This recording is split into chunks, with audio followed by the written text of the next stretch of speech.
राधे राधे दोस्तों अपरा एकादशी के बाद निर्जला एकादशी आती है। ये भी ज्येष्ठ मास के शुक्ल पक्ष को मनाई जाती है।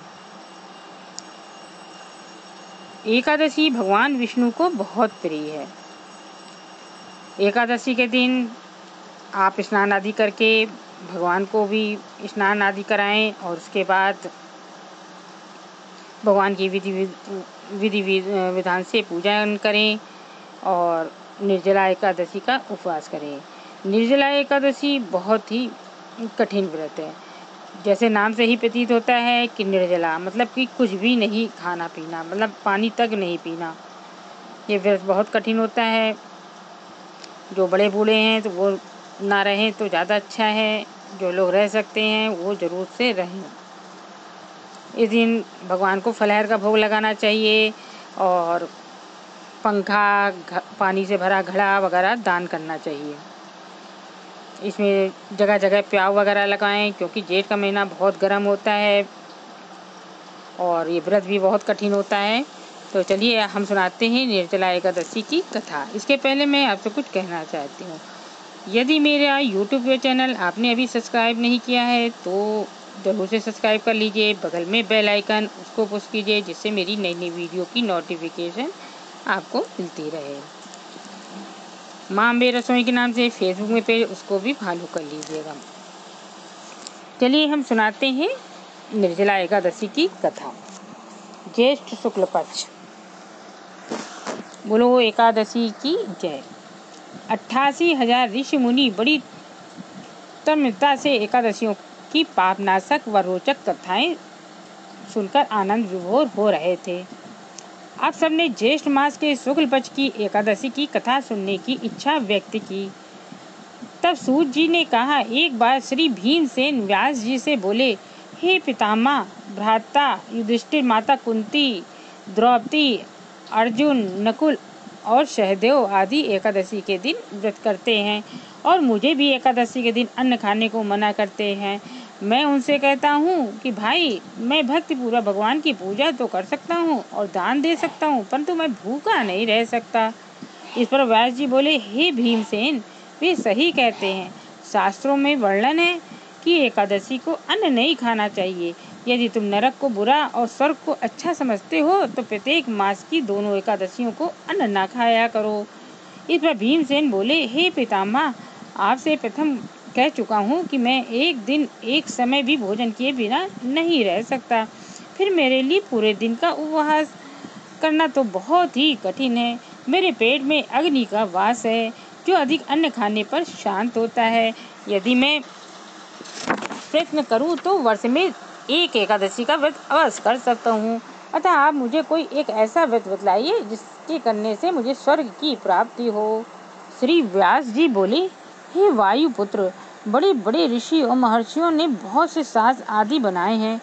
यदि कलयुग में मनुष्य उन पर आचरण करे तो अवश्य मुक्ति को प्राप्त होता है। उनमें धन बहुत कम खर्च होता है। उनमें से जो पुराणों का सार है वह ये है कि मनुष्य को दोनों पक्षों की एकादशियों का व्रत करना चाहिए। इससे उन्हें स्वर्ग की प्राप्ति होती है। श्री व्यास जी बोले, हे भीमसेन, कृष्ण और मिथुन संक्रांति के मध्य में ज्येष्ठ मास की शुक्ल पक्ष की एकादशी होती है। उसको निर्जल व्रत करना चाहिए। इस एकादशी के व्रत में स्नान और आचमन करते समय यदि मुख में जल चला जाए तो इसका कोई दोष नहीं है, लेकिन आचमन में 6 मासे जल से अधिक जल नहीं लेना चाहिए। इस आचमन से शरीर की शुद्धि हो जाती है। आचमन में 6 मासे से अधिक जल मद्यपान के समान है। इस दिन भोजन नहीं करना चाहिए। भोजन करने से व्रत नष्ट हो जाता है। यदि सूर्योदय से सूर्यास्त तक मनुष्य जलपान न करे तो उसे 12 एकादशी के फल की प्राप्त होती है। द्वादशी के दिन सूर्योदय से पहले ही उठना चाहिए। इसके पश्चात भूखे ब्राह्मण को भोजन कराना चाहिए। तत्पश्चात स्वयं भोजन करना चाहिए। हे भीमसेन, स्वयं भगवान ने मुझसे कहा था कि इस एकादशी का पुण्य समस्त तीर्थों और दान के बराबर है। एक दिन निर्जला रहने से मनुष्य पापों से मुक्त हो जाता है।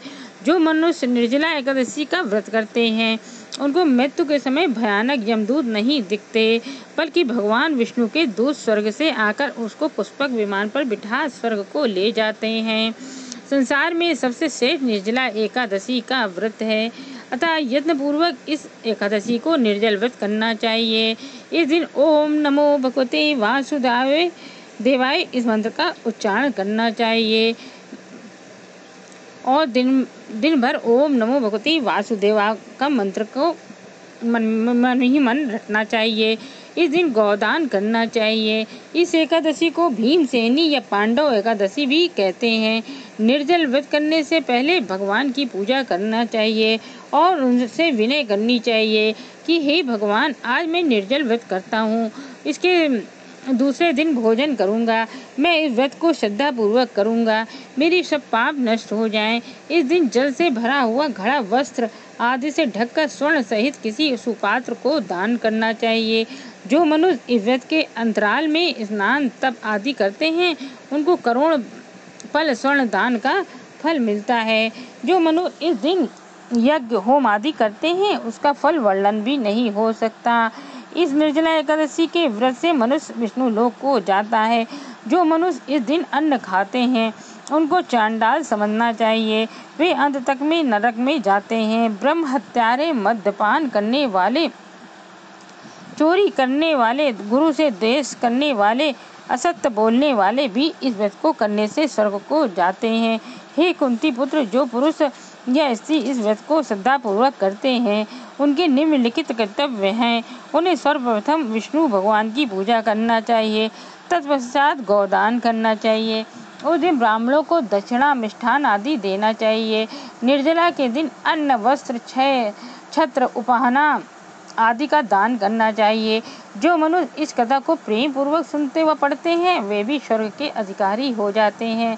बस तो चाहिए वे अपनी कमजोरियों को अपने गुरुजनों या परिवार के बड़ों से ना छिपाएं, उन पर विश्वास रखते हुए अपनी समस्या उन्हें बताएं, ताकि वे उनका कोई उचित उपाय बताएं तथा बताए गए उपाय पर श्रद्धा और विश्वास पूर्वक अमल करना चाहिए। अपने पितामह व्यास जी की कृपा से भीमसेन भी एक एकादशी का व्रत करके सभी एकादशियों का फल प्राप्त करके स्वर्ग को भागी बने। ये थी निर्जला एकादशी की कथा। आपको कथा पसंद आई हो तो ज़्यादा से ज़्यादा शेयर कीजिए, विष्णु भक्तों को उस कथा का ज्ञान प्राप्त हो सके।